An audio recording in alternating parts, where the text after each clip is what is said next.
Assalamualaikum warahmatullahi wabarakatuh. Waalaikumsalam warahmatullahi wabarakatuh. Alhamdulillahilladzi an'ama alaina bi ni'matil imani wal islam. Wassalatu wassalam ala habibina wa maulana Muhammad sallallahu alaihi wasallam wa ala alihi wa ashabihi wa man tabi'ahu wa alaina ma'ahum birahmatika ya arhamar rahimin. Wassalamu ala dawam.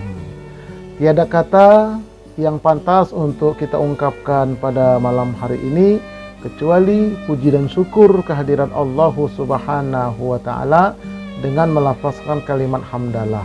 Alhamdulillahirabbil alamin.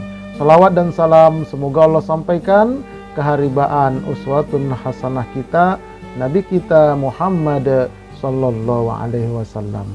Sahabat-sahabat santri pesantren virtual Pondok Salat yang dirahmati oleh Allah Subhanahu wa taala, seperti biasa ini sekedar informasi saja bahwa saya punya channel di YouTube Ustadz Arifin Purba Official menyelenggarakan 3 kegiatan. Nih ya, pesantren virtual Pondok Salat, haji khusus tanpa antri langsung berangkat tahun 2025, dan umroh munajat berangkat bulan Syawal insyaallah. Nah, menyambut Ramadan kami juga menyelenggarakan ya pesantren kilat Pondok Salat. Silakan yang ada majelis taklim, yang ada masjid, apalagi informasinya kabarnya untuk Ramadan tahun ini 1 bulan penuh itu sekolah diliburkan. Nah, jadi kalau sudah diliburkan gitu, supaya anak-anak kita ini tidak kemana-mana, coba bikin kegiatan pesantren kilat. Nah, kita mengkaji tentang sholat, anak-anak kita itu kita arahkan. Nah, kami siap datang. Silakan ya dikumpulkanlah anak-anak jamaah. Ayo nanti kita sama-sama ngaji. Dari zuhur sampai buka puasa misalnya, atau dari jam 9 sampai buka puasa umpamanya. Oke ya, ini sekedar informasi. Baik, ayo, ada 2 jalan pilihan yang Allah siapkan bagi kita. Ada jalan ke surga, ada jalan ke neraka. Nah, makanya Nabi bersabda, "Wa man salaka thariqan yaltalmisu fihi ilman, sahalallahu lahu bihi thariqan ilal jannah." Barang siapa menempuh jalan untuk mencari ilmu, maka Allah akan memudahkan jalan ke surga baginya. Hadis riwayat Imam Muslim. Nomor hadis 4867, terbitan tahun 2009. Beda terbitan bukunya, beda pula nomor hadisnya. Nah, ini kita sedang ngaji ini, insya Allah kita, keluarga kita dimudahkan jalan kita ke surga. Amin ya rabbal alamin. Nah, sebelum terlambat ya, maaf, jalan ke surga sudah ditutup. Nah, jangan sampai terlambat. Jalan ke surga sudah ditutup, silakan menuju neraka. Oh, bahaya. Bahaya kalau kita sudah ditutup jalan ke surga. Kapan itu Ustadz? Ini ayatnya. A'udzubillahi minasyaitonirrajim.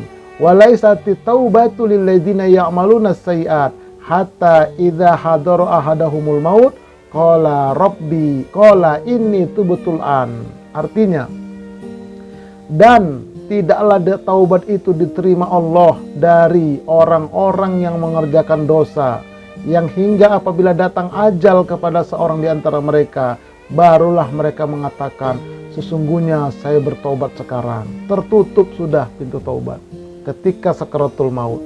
Nah, makanya kita ini mumpung masih sehat, masih hidup, kita isi hidup ini dengan yang baik-baik. Nah, di antaranya ngaji seperti ini. Ngaji kita ini direkam di sisi Allah. Nanti di akhirat, fayunabbi'ukum bima kuntum ta'malun. Kami akan ceritakan kembali apa yang sudah kamu kerjakan. Banyak-banyaklah kita merekam kebaikan di muka bumi ini. Nah, jangan merekam kejahatan melulu. Ya, di antaranya merekam kejahatan itu apa?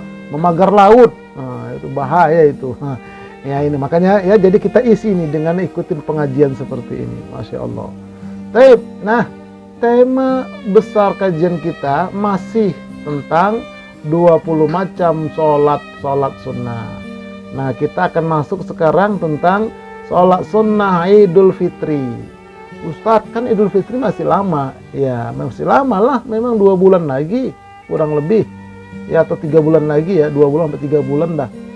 Nah, tapi kan ilmunya kita kaji dulu, baru nanti kita mengamalkannya. Dan sejarahnya bagaimana sebetulnya sholat Idul Fitri ini. Ayo mari kita lihat ya, sholat Idul Fitri yuk. Oke, sekarang kita lihat tinjauan sejarah dulu ya, kapan itu disyariatkannya tentang Idul Fitri, Idul Adha. Sebelum Islam datang, orang-orang jahiliyah di Makkah sudah mempunyai hari raya, di mana mereka bersukaria pada hari raya tersebut. Jadi Islam waktu di Mekah 13 tahun belum punya hari raya di sana. Jadi umat Islam itu bertanya sama Nabi, ya Rasulullah, itu orang-orang jahiliyah mereka itu punya hari raya, orang Yahudi punya hari raya, orang Nasrani punya hari raya, kita orang Islam kapan hari rayanya? Kata Nabi, sabar, sabar, nanti akan Allah berikan. Nah, sementara itu selama 13 tahun Rasulullah berdakwah di kota Makkah, kaum muslimin belum pernah merayakan hari raya, sebab belum disyariatkan di dalam Islam. Oke ya. Nah, setelah kaum muslimin hijrah ke Madinah, Allah memberikan 2 hari raya sekaligus untuk umat Islam.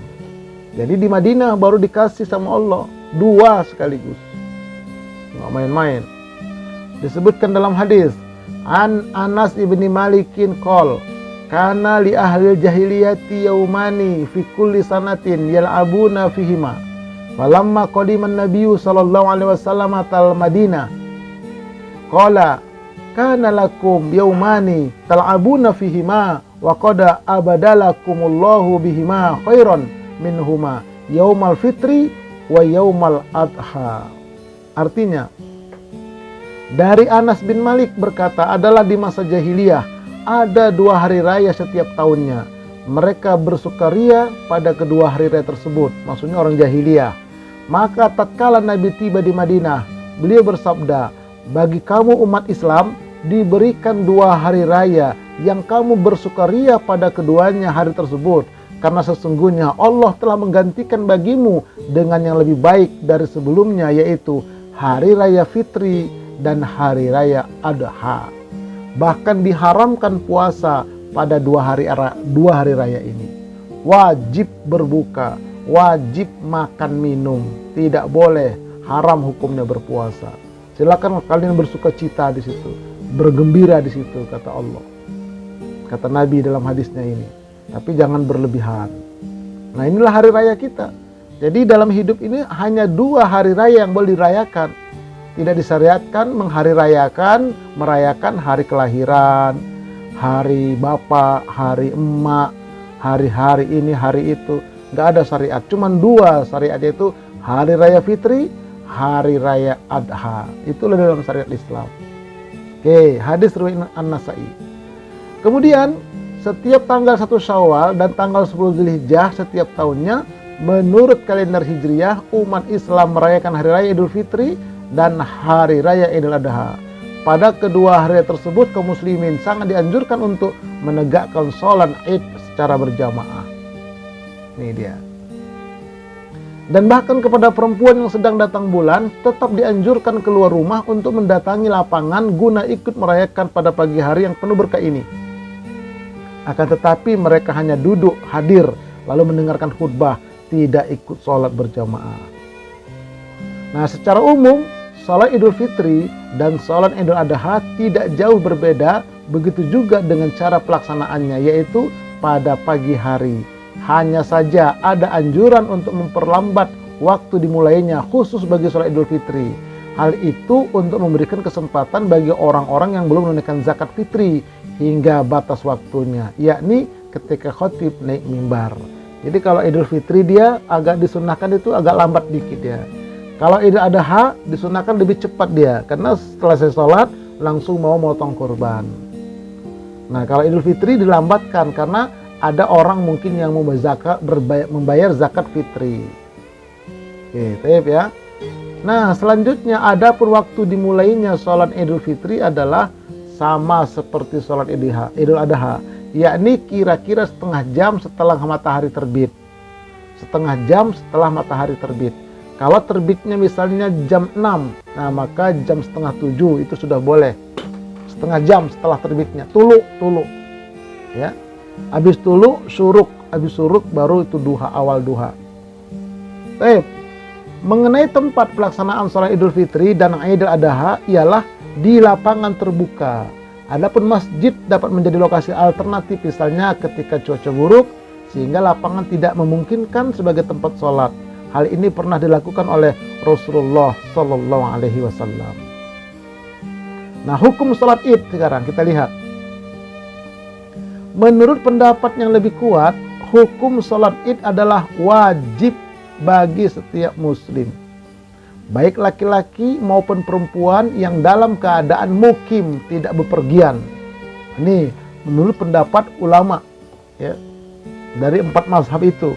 Walaupun nanti Imam Syafi'i mengatakan sunnah, tapi sebagian ulama mengatakan wajib bagi setiap muslim yang tidak bepergian, yang tetap mukim di kampungnya.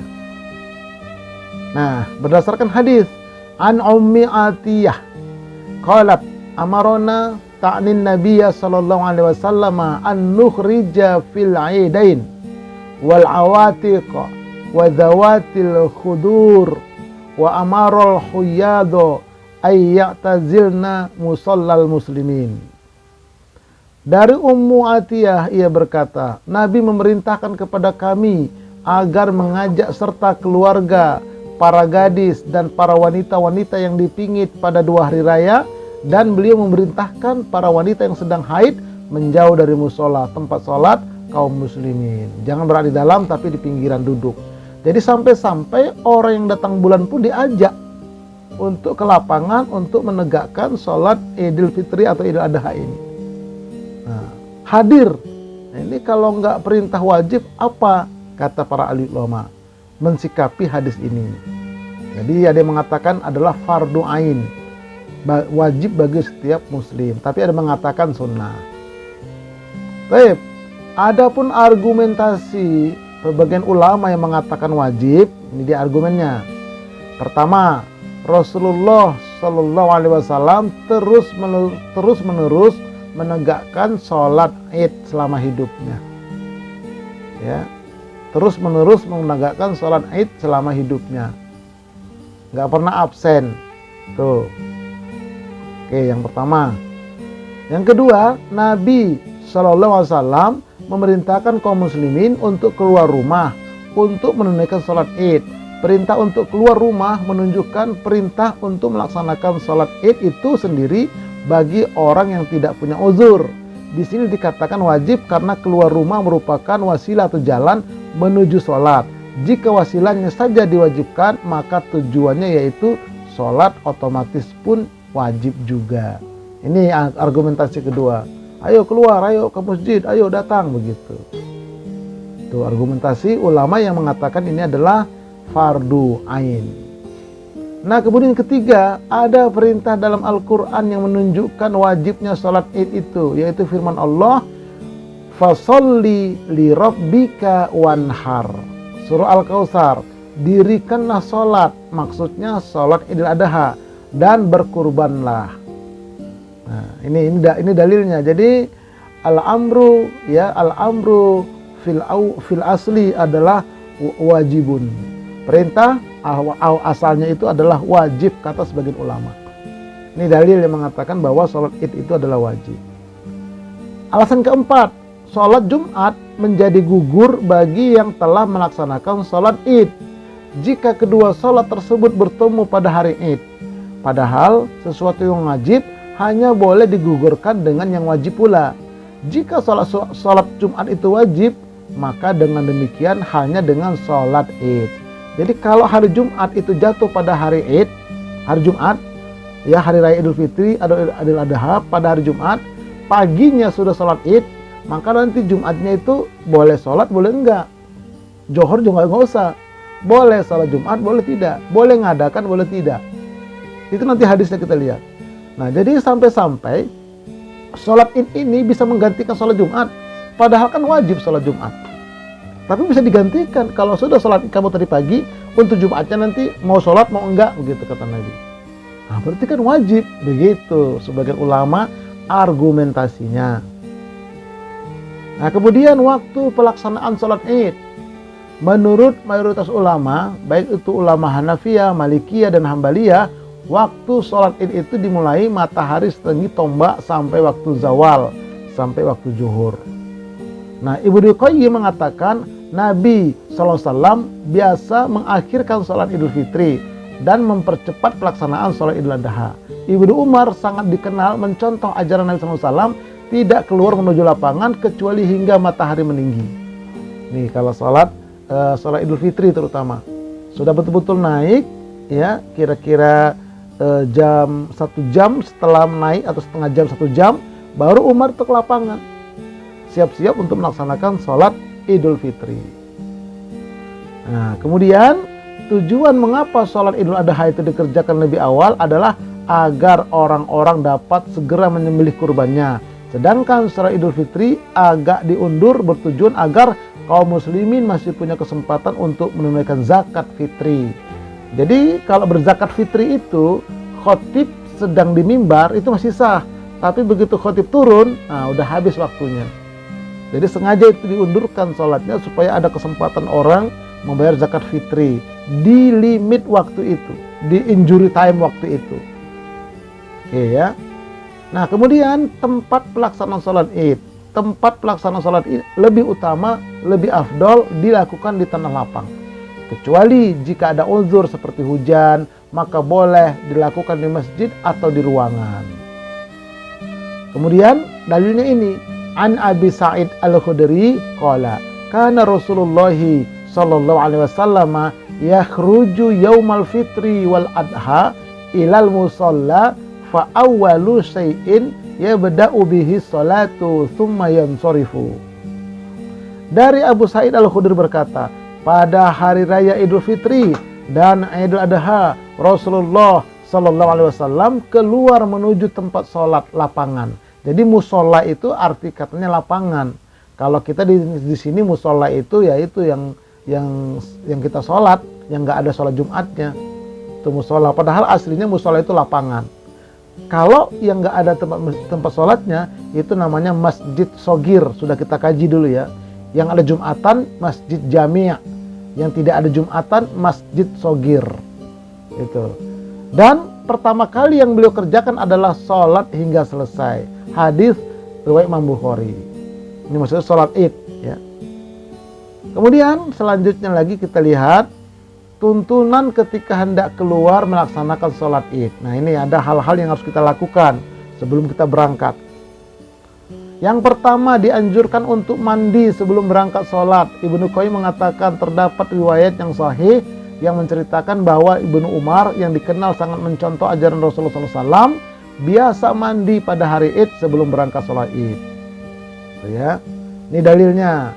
An Abdurrahman ibni Uqbah ibni al-Faqih ibni Sa'din an jaddihi al-Faqih ibni Sa'din wa kanat lahu suhbatun anna Rasulullah sallallahu alaihi wasallam kana yaghtasilu yaumal fitri wa yauman nahri wa yaumal arafata wa kana al-Faqihu ya'muru ahlahu bil ghusli fi hadhil ayyam.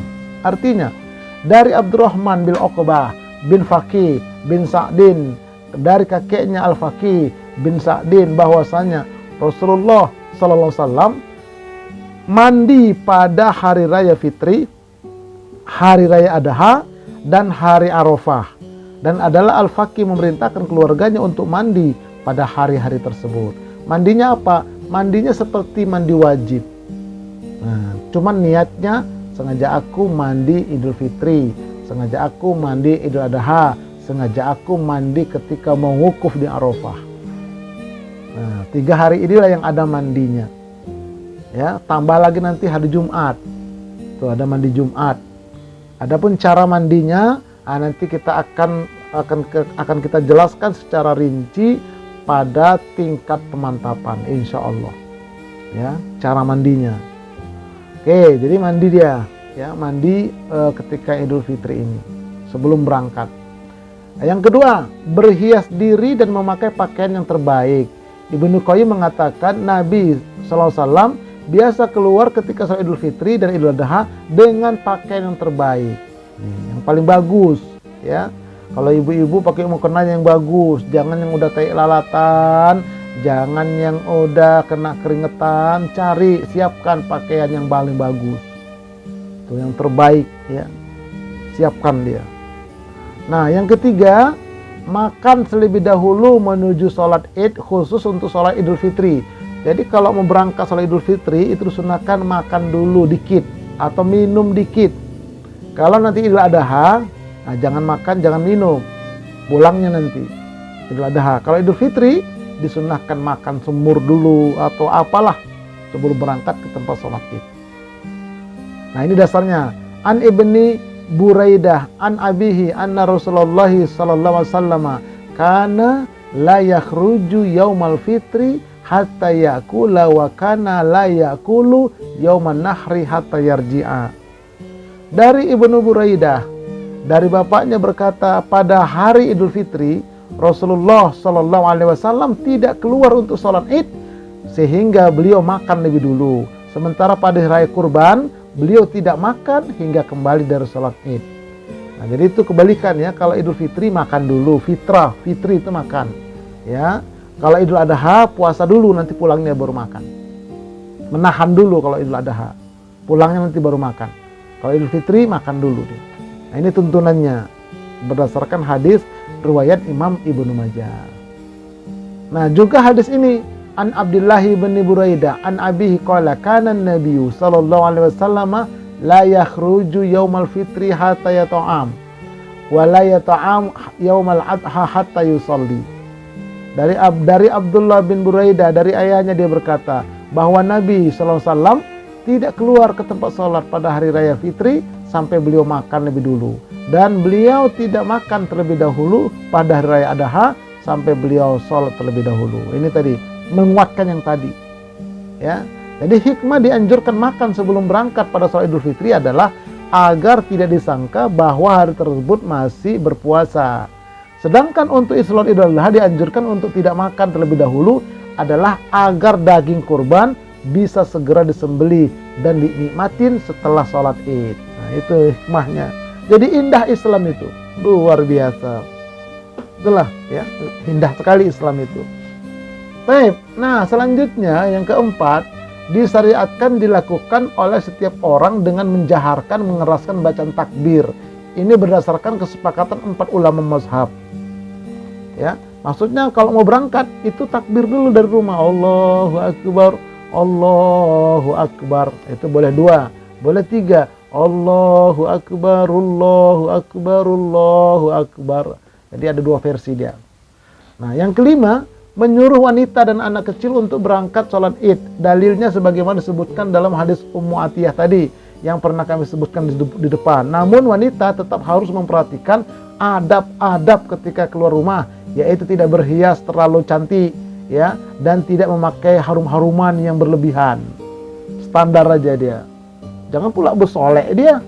Nah, sehingga maaf ini kadang-kadang banyak itu wanita-wanita berangkat sholat Id, baju baru memang warna putih, tapi bajunya panjang tembus pandang. Nah, itulah bahaya itu. Jangan sampai tembus pandang dia. Nah, jadi kalau bisa bajunya gelap itu wanita. Yang gelap itu bawa ke tempat sholat Id. Ya, entah warna merah, entah warna hitam. Jangan tembus pandang dia. Yang laki-laki baru putih. Yang laki-laki baru putih. Kalau yang perempuan itu yang paling afdal warna gelap dia, karena untuk menutupin, karena warna kulit wanita itu adalah aurat. Oke ya, baik. Yang keenam, tidak ada sholat tahiyatul lapangan atau sholat sesudahnya, nggak ada. Ya, an Ibni Abbas anna Nabiyya sallallahu alaihi wasallam shalla yaumal fitri ra'atain lam yusalli qablaha wala ba'daha. Dari Ibnu Abbas bahwa Nabi sholat pada Idul Fitri dan Idul Adha ya 2 rakaat, beliau tidak sholat sebelumnya maupun sesudahnya. Tidak ada sholat qobliyah, tidak ada sholat ba'diyah, tidak ada sholat tahiyat lapangan, nggak ada. Kecuali kalau diadakan di masjid, mau nggak mau kita sebelum duduk tahiyatul masjid dulu. Kalau diadakan di masjid itu tadi. Tapi kalau di lapangan tidak ada tahiyat lapangan. Ya. Nah, kemudian yang ketujuh, melewati jalan pergi dan pulang yang berbeda. Nah, ini disunahkan ini. Kita pergi dari arah sini, nanti pulangnya cari dari arah sana, begitu. Ya, jangan satu arah. Tapi Ustadz, kalau memang jalannya cuma satu, ya udah, perginya kita dari kiri kita, nanti pulangnya dari kirinya lagi. Tuh, jadi berlawanan lah gitu istilahnya. Itu sunnah dari Nabi. Ini dalilnya. An Jabir ibni Abdullah radhiyallahu anhuma qala kana an-nabiyyu sallallahu alaihi wasallam idza kana yaumu 'idin khalafat tariq. Dari Jabir bin Abdullah radhiyallahu anhu, dia berkata, jika Rasulullah sallallahu alaihi wasallam salat Id, beliau mengambil jalan yang berbeda antara berangkat dan kembali. Sampai diterangkan begitu dalam Islam. Luar biasa Islam itu mengatur. Kenapa berbeda jalan? Untuk syiar. Apalagi zaman itu memang harus disiarkan dia. Ya. Nah, yang ke-8, tidak ada azan dan tidak ada iqamah ketika mau sholat Id. An Jabir ibni Samurah qala shallaitu ma'a Rasulillahi sallallahu alaihi wasallam al-Idain ghaira marratin wala marratain bi ghairi adzanin wala iqamatin. Dari Jabir bin Samurah berkata, saya telah menunaikan salat 2 hari raya bersama Rasulullah SAW lebih dari 2 kali, yakni beliau menunaikannya tanpa azan, tanpa qomat, kata Jabir. Jadi nggak ada azan, nggak ada qomat, ya, nggak ada azan, nggak ada qomat. Nah, langsung aja berdiri, langsung imam memberi aba-aba, istawu wa'tadilu, rapatkan, luruskan shaf kalian. Nah, langsung begitu. Tidak ada qomat, tidak ada azan, tidak ada qomat. Yang ke-9, jika Idul Fitri atau Idul Adha jatuh pada hari Jumat, maka diperbolehkan untuk tidak menunaikan salat Jumat. Akan tetapi masjid tetap mengadakan salat Jumat. Tuh, jadi kalau mau Jumatan silakan, tidak Jumatan juga tidak apa-apa. Yang penting tadi pagi dia sudah ikut salat Id bersama khutbahnya. An Ibni Juraiji qala ata'un ijtama'a yaumu jum'atin wa yaumu fitri ala ahdi Ibni Zubair faqala aidani ijtama'a fi yaumin wahidin fajama'ahuma jami'an fasallahuma rak'atain bukratan lam yazid 'alaihima hatta shallal asr. Nah, dari Ibnu Juraij berkata, bergabung antara hari Jumat dan hari Fitri pada masa Ibnu Zubair. Lalu ia berkata, bersatu 2 hari raya. Pada 1 hari raya, lalu ia mendirikan sholat untuk keduanya dengan 2 rakaat saja, tidak menambahnya hingga sholat asar. 2 rakaat saja maksudnya hanya sholat Idul Fitri aja, nggak sholat lagi Jumatnya kecuali nanti sholat asar. Ini dalil yang pertama, ya, bahwa kalau sholat Idul Fitri itu jatuh pada hari Jumat atau Idul Adha. Nah, kemudian kita masuk sekarang tata cara sholat Id. Ya, masuk kita sekarang tata caranya. Jumlah rakaat sholat Idul Fitri dan Idul Adha adalah 2 rakaat. Adapun tata caranya adalah sebagai berikut. Pertama, memulai dengan takbiratul ihram sebagaimana sholat-sholat lainnya.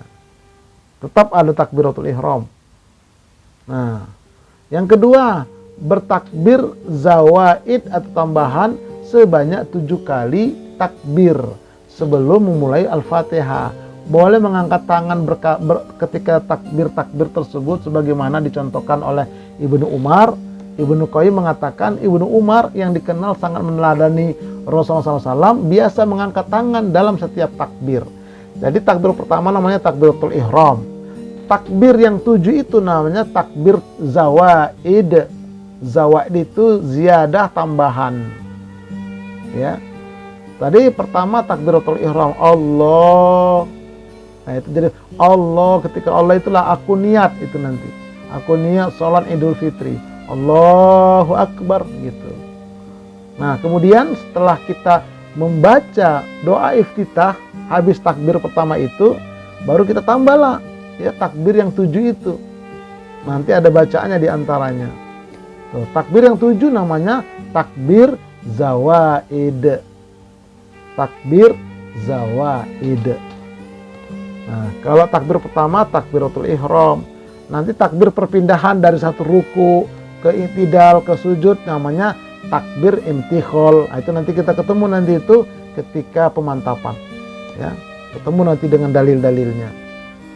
Baik, yang ketiga di antara takbir zawaid tadi yang ada tadi tidak ada bacaan zikir tertentu. Namun ada sebuah riwayat dari Ibnu Mas'ud yang mengatakan di antara setiap takbir hendaklah memuji Allah.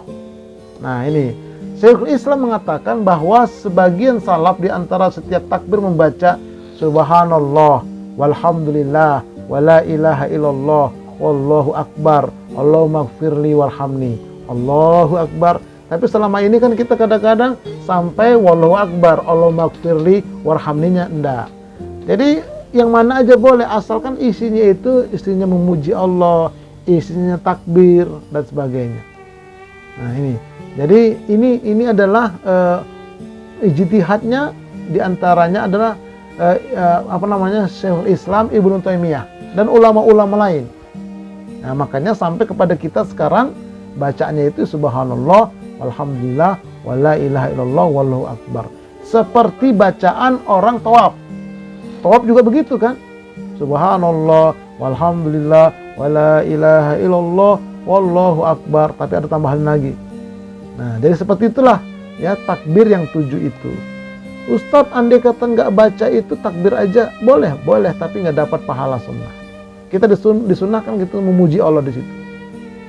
Baik, namun ingat sekali lagi bacaan ini tidak dibatasi dengan bacaan ini saja. Boleh juga membaca lainnya asalkan di dalamnya berisi pujian kepada Allah Subhanahu wa taala. Tuh ya, jadi itu tuntunannya.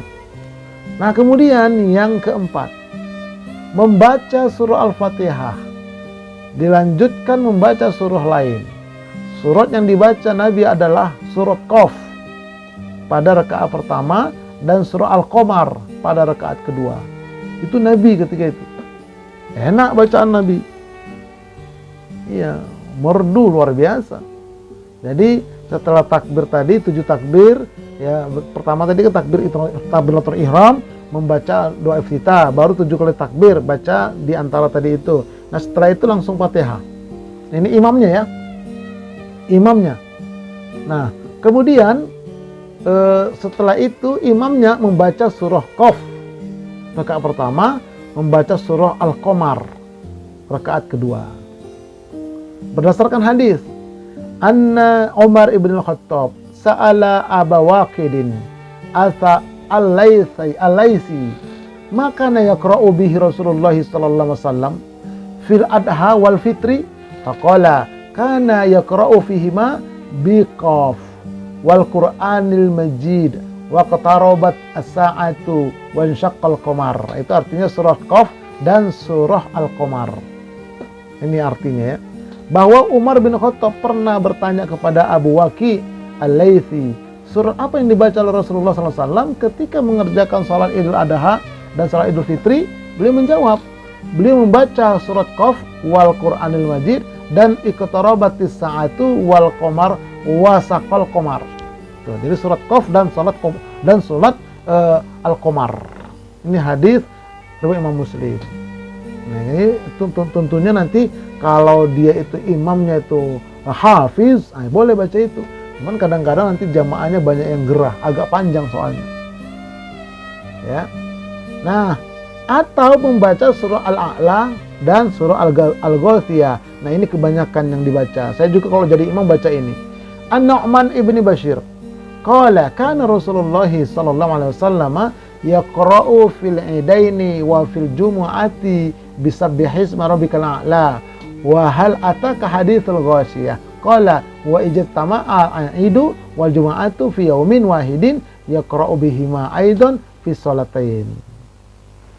Dari Nu'man bin Bashir ia berkata bahwa Rasulullah SAW biasa membaca surah Al-A'la dan surah Al-Ghasyiyah dalam sholat 2 hari raya dan sholat Jumat. Bila sholat Id bertepatan dengan hari Jumat, beliau juga membaca kedua surah tersebut. Nah, jadi inilah yang kebanyakan diamalkan oleh kaum muslimin ya. Karena kalau baca surah Qaf sama surah Qamar kepanjangan, jamaah nanti pada gerah. Makanya kalau dibaca hal ataka al-a'la sabih isma rabbikal a'la dan al-hataka, nah ini sedang kalau ini kita baca ya, surah al-a'la dan surah al-ghasyiyah. Baik.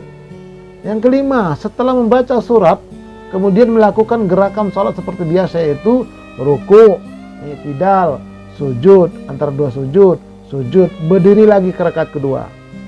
Nah, bertakbir ketika bangkit untuk mengerjakan rakaat kedua.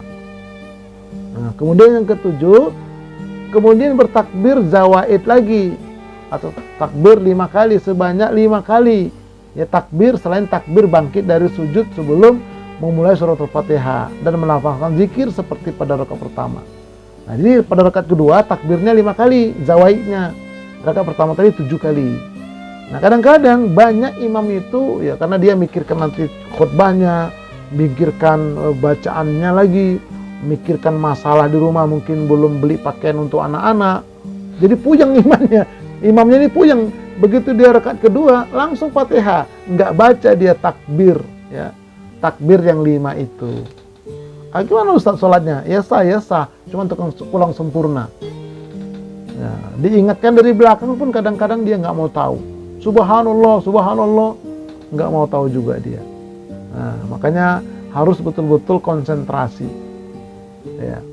Baik, yang ke-8. Kemudian membaca surah Al-Fatihah dan surah lainnya sebagaimana yang telah disebutkan di atas. Yang ke-9, mengerjakan gerakan lainnya hingga salam. Nah, itu ya. Nah, baru kemudian yang ke-10, khutbah setelah sholat Id. Jadi, bedanya dengan sholat Jumat. Kalau sholat Jumat itu khutbah dulu baru sholat. Kalau Idul Fitri, Idul Adha itu sholat dulu baru khutbah. An Abi Sa'id Al-Khudri qol, kana Rasulullah sallallahu alaihi wasallam yakhruju yaumal fitri wal adha ila al-musalla fa awalu shay'in yabda'u bihi salatu thumma yansarifu fayaqumu muqabilan nas wan nasu julusun ala sufufihim faya'izuhum wa yusihim wa ya'muruhum fa in kana yuridu ayaqta'a ba'than fa qata'ahu aw ya'muru bi syai'in amara bihi tsumma yansarifu. Dari Abu Sa'id Al-Khudri berkata, pada hari raya Idul Fitri dan hari raya Idul Adha, Rasulullah keluar menuju tempat sholat lapangan. Dan pertama kali yang beliau kerjakan adalah sholat hingga selesai. Kemudian beliau berdiri menghadap orang banyak, sedangkan mereka dalam keadaan duduk di barisan mereka masing-masing. Beliau memberi pengajaran, memberi wasiat, memerintahkan mereka, dan apabila beliau ingin mengutus pasukan, maka beliau sampaikan atau beliau perintahkan untuk mempersiapkannya. Setelah itu beliau baru pergi. Nah, jadi di khutbah itu, jadi habis sholat baru khutbah Nabi. Ya, baru khutbah. Jadi isi khutbah itu tadi wasiat, pengajaran dan seterusnya. Bahkan ada aturan, ada arahan. Kita akan siap-siap mau menghadapi perang. Ayo siapkan begini begitu. Nah, setelah itu baru Nabi selesai. Nah, jadi ini. Jadi sholat dulu baik Idul Fitri maupun Idul Adha, baru setelah sholat berkhutbah. Tuh. Kalau sholat Jumat khutbah dulu baru sholat. Nih, bedanya di situ. Oke, baik. Ke-11, jamaah boleh memilih mengikuti khutbah Id ataukah tidak. An Abdullah bin Sa'ib qala syahidtu ma'a Rasulullah sallallahu alaihi wasallam al-'ida falamma qada salata qala inna nakhtubu faman ahabba ayyajlisa lil khutbati falyajlis wa man ahabba ayyadhhaba falyadhhab. Dari Abdullah bin As-Sa'ib, dia berkata, aku menyaksikan salat Id bersama dengan Rasulullah SAW. Setelah melaksanakan salat, beliau bersabda, kami akan melaksanakan khutbah. Barang siapa ingin mendengarkan khutbah, hendaklah dia duduk. Dan barang siapa ingin pergi, silahkan pergi. Tapi nggak ada yang pergilah. Orang Nabi kok yang berkhutbah. Kecuali kalau ada hal penting sekali. Nah, pergi dia. Nah, jadi ini ya. Jadi ini tuntunannya. Kemudian ke-12, bila hari raya Idul Fitri itu atau Idul Adha jatuh pada hari Jumat. Nih. Ya, bila hari Id jatuh pada hari Jumat, maka bagi orang yang telah melaksanakan sholat Id, ia punya pilihan untuk menghadiri sholat Jumat atau tidak menghadiri. Namun imam masjid dianjurkan untuk tetap melaksanakan sholat Jumat, agar orang-orang yang punya keinginan menunaikan sholat Jumat bisa hadir. Begitu pula orang yang tidak sholat Id bisa turut hadir. Ini hadisnya. An Iyas ibni Abi Romlata Asyami qala syahidtu Muawiyata ibni Abi Sufyan wa huwa yas'alu Zaid bin Arqam qala asyhadta ma'a Rasulillah sallallahu alaihi wasallam idain ijtama'a fi yaumin qala na'am qala fa kaifa sana'a qala shallal 'ida thumma rakhasa fil jum'ati fa qala man syaa ayyusalli falyusalli. Artinya, dari Iyas ibnu Abu Romlah Asyami, ia berkata, aku pernah melihat Muawiyah bin Abu Sufyan bertanya kepada Zaid bin Arqam. Tanyanya, apakah kamu pernah melakukan 2 hari raya pada bertepatan pada satu hari ketika bersama Rasulullah SAW? Jawabnya, ya. Muawiyah bertanya, bagaimana beliau mengerjakan sholat tersebut? Zaid bin Arqam menjawab, beliau mengerjakan sholat Id dan memberikan keringanan pada waktu sholat Jumat. Lalu beliau bersabda, barang siapa ingin mengerjakan sholat Jumat, hendaklah dia mengerjakan sholat Jumat. Nah, inilah tadi dalilnya ya, jadi penguat lagi ini, bahwa kalau terjadi ya Idul Fitri, Idul Adha pada hari Jumat dan sudah menegakkan sholat Id paginya dengan khutbahnya, maka sholat Jumatnya itu boleh hadir, boleh tidak. Karena tadi seperti itu hukumnya. Ada yang mengatakan dia wajib karena ada sholatnya, ada khutbahnya. Cuman beda aja tempatnya, ya beda aja letaknya dia. Kalau Jumatan itu khutbah dulu baru sholat. Kalau Id ini sholat dulu baru khutbah. Nah inilah ya penjelasan tentang sholat Idul Fitri. Bersambung insya Allah ya. Nah ini dia. Wallahu a'lam bishawab. Semoga bermanfaat. Sampai jumpa. Dan saya tutup dengan Assalamualaikum warahmatullahi wabarakatuh.